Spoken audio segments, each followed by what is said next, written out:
What is up, you guys? In this video today, we are going to be going over 8 investing mistakes that I want us, yes, us, to try to avoid when we are investing in the stock market. So you guys, without further ado, let's get into the video.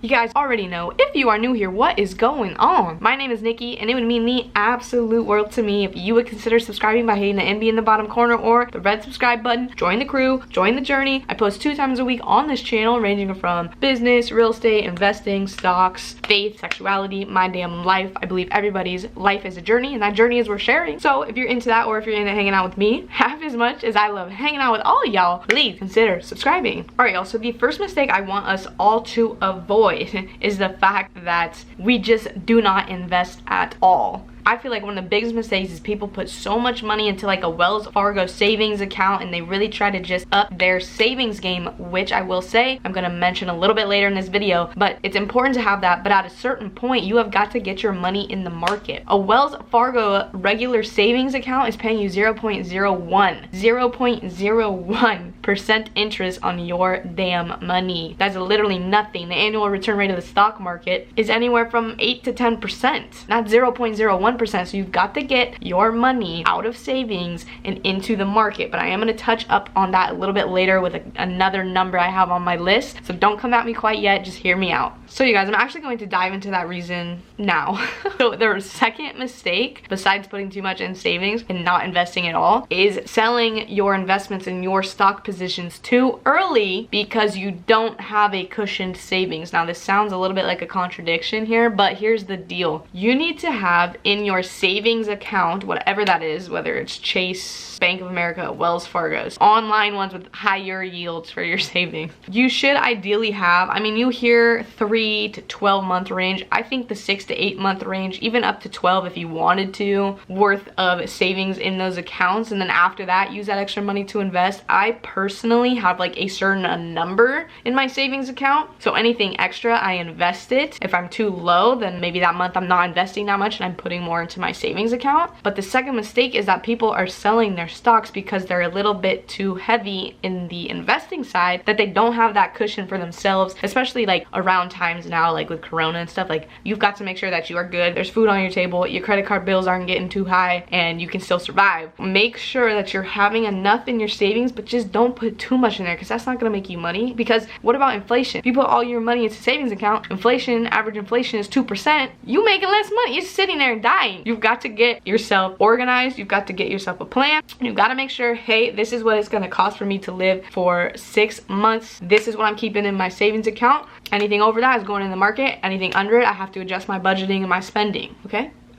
The third thing that I really want to talk about that I kind of am guilty of myself, I know I am, and I know I and a lot of other stock talking YouTuber people, which, disclaimer, we're just talking about it on YouTube. Unless we're licensed, we cannot legally give you advice, so just remember that and just know to always do your own thing. But I think a huge mistake is really just overcomplicating the whole idea of investing. Now, when you're first starting out and you're not putting hundreds of thousands or big positions into places, I mean, yes, you need to analyze things, you need to make sure that you're doing a good job of educating yourself to be in the position of success, not just off feeling but fact. You need to make sure the balance sheet looks good, the financials, the cash flow, all of that. But if you have $5,000 in the stock market and you put $5,000 into Coca-Cola because you really like Coca-Cola and you know it's been around forever and it's solid, that's cool. I think we overcomplicate it way too much at the at a certain level that we just don't need to. I mean, I'm always preaching, make sure you're educating yourself, you're researching, you are looking at those statements, and I do believe that and I do stand by that, and I think you need to. But majority, we gotta kind of take a breather and take a step back and really think about, what companies do I know are good? Like these blue chip long-term plays, dividend kings, the aristocrats, are the ones that have been here. I mean, honestly, do I think you need to do as much research in Coca-Cola as you need to do in Biohaven Pharmaceutical? No.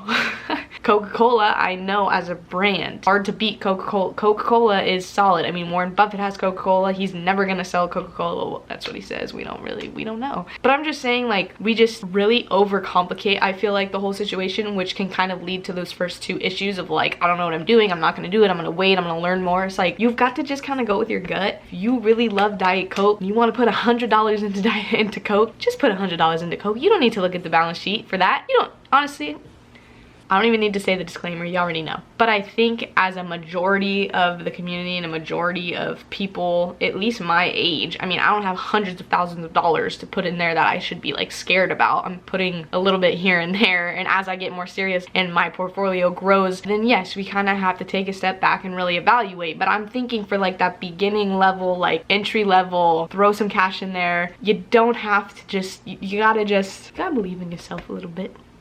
I've talked about it before, investing in companies that you really love, and I think that helps with not complicating the process. It's a fun journey that we're all on here, trying to create a better life for ourselves 30 years down the road. I mean, maybe you are playing with huge amounts of money. I've seen some YouTubers that be big that have money in there. Not there. When we get to a certain point where the risk is higher, yes, we need to buckle down a little bit. When you're kind of first starting, when you get your first like 10 grand in there, I think put it in stuff that you believe in and don't overcomplicate the process. Alright guys, so the fourth little thing I want to mention is something that I did real bad until I got to about the 5,000 mark, and that is don't put all the money in at once. I have done it where it's like, okay, I have a certain allocated budget for investing every month. Let's just say that number's 500, okay? So at the first of the month, every month, you put $500 into your account. That doesn't mean on the second day of the month, when you see a couple things you want to pull the trigger on, you put $500 in right away. I made that mistake, and I can honestly say, realizing that and implementing a new strategy of I'm gonna put $250 in every week. I'm not gonna dump it all in at once, because look, the market goes like this, and if you do it all at once, you might catch it right here, but then you wait a week and it goes down here. You can't even see me down here. It's just, don't put all your money in there at one time. Budget yourself, allocate it, gradually put it in there, because what that's gonna do long term is just really keep your average down. It's hard. It's hard because you got that money, it says buying power, and you're like, that's right, I got money to spend. And then you see like, oh, American Express dropped 0.78%. I'm gonna put $500 into it. Like, don't do that. Let me know down in the comments below if you do this, because honestly, I do it. Well, not so much anymore, but I did. Like, I was dropping like $600 one day and into like 2 companies, and then the next day it's dropping even more, down another 2%, and I'm like, how can I make $300 right now that I could put more into? It's just messy, because there's something about like seeing the buying power and like seeing an amount, feeling like you need to spend it. Am I alone on this? Let me know down below if I'm alone on this. But when it says buying power, I feel a little bit like, is money burning a hole in my pocket and I want to spend it? So just be disciplined and do not invest it all at once. All right, y'all. So the fifth thing that I want to mention, the fifth mistake that I feel like investors make, myself included, it's kind of piggybacked off the last one I just mentioned, but it's strictly just not having like a strategy or an allocated budget, and strategy being really the main word. And I am not talking like growth strategy, swing trading, options, dividend, even though that is important. I'm talking more of like the strategy of a budget. Me personally, before I kind of got into all of this, I didn't really like save. I wasn't interested in investing. I kind of just kept everything in a checking account, which is, ooh, that's dangerous. That is dangerous. You have to stick to your strategy. So if you are going to allocate $250 a week to your stock market portfolio, let's not even make it that much. Let's say $300 a month. You need to make sure that you are putting $300 a month in there. Listen to me loud and clear when I tell you this. The new iPad Pro, Mac Pro, iPhone 13 SP Max, you don't need, do you need it? Is my question. Do you need to put it on that credit card and build up that interest on your credit card, risk lowering your credit, risk messing up? Like, here's the thing, like, I would be the first one to tell you, I used to jump on, I'm a girl, I used to jump on the opportunity to go shopping, buy some new, you know, shoes, clothes. If you make a commitment to this whole investing thing and you are serious about it, you need to make sure you are sticking to your strategy of investing every month, week, whatever it is that you're doing. Don't sacrifice your long-term financial goals for a pair of sneakers, okay? Just do it. Learn from my mistakes. And just realize that the $120 Air Jordans, Air Max 2s, Converse, Vans, whatever you're about to buy is literally $120 that A, you are not going to get back. You cannot resell those shoes for something better. You can't do that, most likely. I mean, there's shoe collection, okay, whatever. But I'm just saying, when you spend money on material things, those things depreciate. You're not going to get your money back even if you do sell it, and then that money is gone. You put $100 into something else in the stock market, that money is going to just keep going up for you. So just really understand that, like, you need to be committed to the strategy of investing in the stock market, and don't buy the new shiny thing if you can't afford it, if it's out of that budget. This is like a bill that you need to pay every single damn week, okay? That's all I have to say about that. Moving right along here into number 6. This one you may think might contradict one of my earlier points, but it is something that I do need to say, and that is that no one is really educating themselves. And I'm not talking about deep dive into analytics and performance and statistics and financials of companies. I'm not saying like, what is happening? Really now? What I kind of mean by this, there's no internal education being done. Like, it's a very easy, and when I first started, I mean, I would watch like a YouTuber talk about a stock, and then I'd like look at it, and then I would really just look at like the interface of Robinhood and be like, oh, well, that dividend's pretty good, and that chart looks kind of good, so I'm gonna put some money in there because they bought it and it's working for them, so I'm gonna do it. So the mistake of not educating yourself isn't necessarily like becoming a professional in stock and business analysis here. I'm just talking about like having personal responsibility to take the information that other people give you, whether that be on YouTube, books, podcasts, family, friends, literally like any outside source information. Really, you should do this with any aspect of your life, but any input from outside sources, you really need to internalize and take upon your own self to figure it out. I earlier was talking about don't overcomplicate it, whatever. Like, if you drink 16 Coca-Colas a week and you love you some Coca-Cola and you want to buy Coca-Cola and you are making that decision to buy Coca-Cola, don't make a decision based off what somebody tells you that they think should be done. That's not education. Don't overcomplicate your gut, but make sure you are taking the time to educate yourself personally if someone else's opinion about a certain company or stock is coming into your brain. So I didn't want to like contradict myself, because education is a part of this whole game, and I do believe it, but I do think we can't overcomplicate. And at this point, I feel like I'm just complicating all of y'all on what the hell this video is even about. So I'm gonna go ahead and move on to the next point. Number 7 is something that I personally believe in. I've heard a couple people talk about it, but like, this is just my personal damn preference. I think a mistake that people make is that they don't buy on red days, that they buy on green days.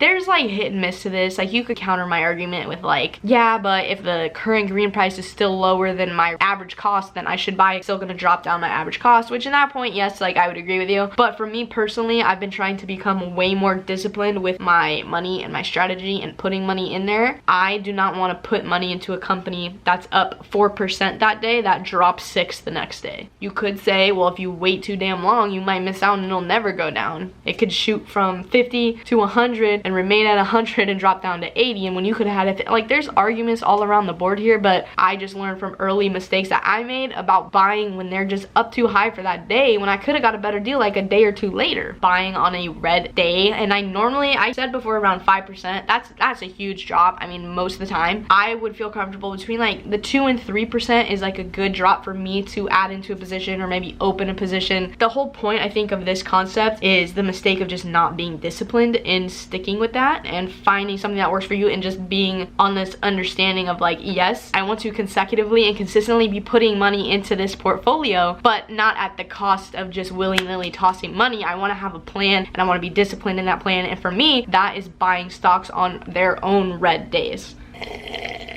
Love that, mugs. If you think you know what you know what I'm drinking in here, put it down below. Alright, you guys, we almost there. We on the last little mistake that we're all making, and that one is that we get too emotional in the game of investing. Honestly, the game of business in and of itself, you cannot drive that damn car by emotion, let me tell you. The whole damn market is a market, I believe, based and ran off fear. People get hella scared, stocks fall. People get hella excited, stocks go up. I mean, really, it's just an emotional roller coaster. So you yourself cannot base your investments on emotion. You've got to be strong, sturdy in the pursuit of financial freedom.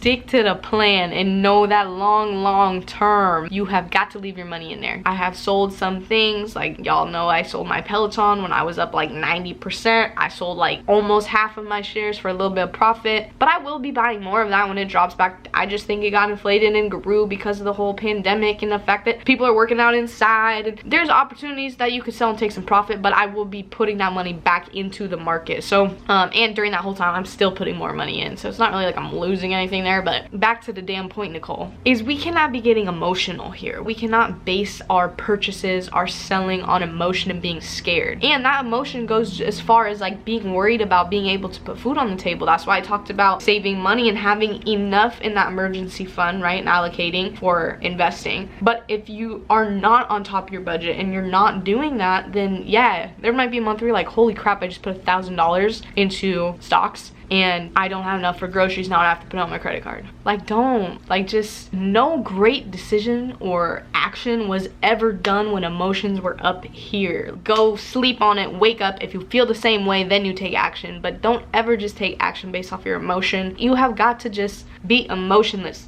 And I'm pretty sure your therapist wouldn't want you to do that, but have faith that your long-term investing strategy is going to pay off for you. And a little quick tidbit, that can honestly go for like trading too. I mean, I know trading is like a hot thing right now. It's a sexy thing. I mean, you got these good looking fellas with their Lamborghinis and their freaking stacks of cash and da-da-da-da-da. You can get overwhelmed by that emotion of wanting that and wanting that wealth and that flashiness, and go try to do some day trading, some swing trading, op trading, lose thousands of dollars, and then you're feeling real bad about yourself, and then you're like, this investing thing sucks, and then you don't invest for like 2 months, and then you're like, wow, the market did really well the last 2 months. If I'd have just left my, you know what I mean? I mean, I'm a girl, I'm emotional. Like, I was crying out on the couch a few minutes ago.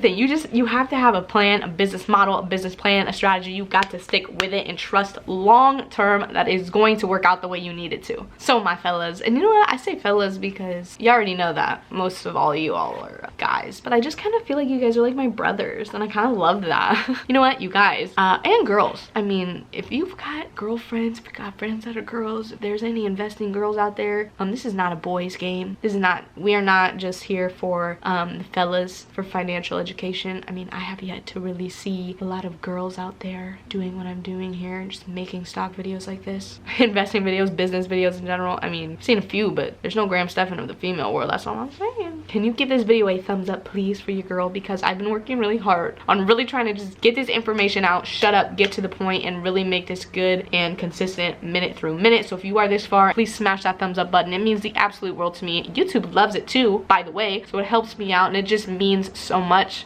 And you guys, if you made it to the end of the video and you are not subscribed, I don't know what you're doing, hit the button, join the crew, join the journey. I know you want to, just do it. You're here, you're this far, just please do it. You guys already know that if you are this far, you're gonna get some kisses, so you are the real MVP. Come here, you know I love you.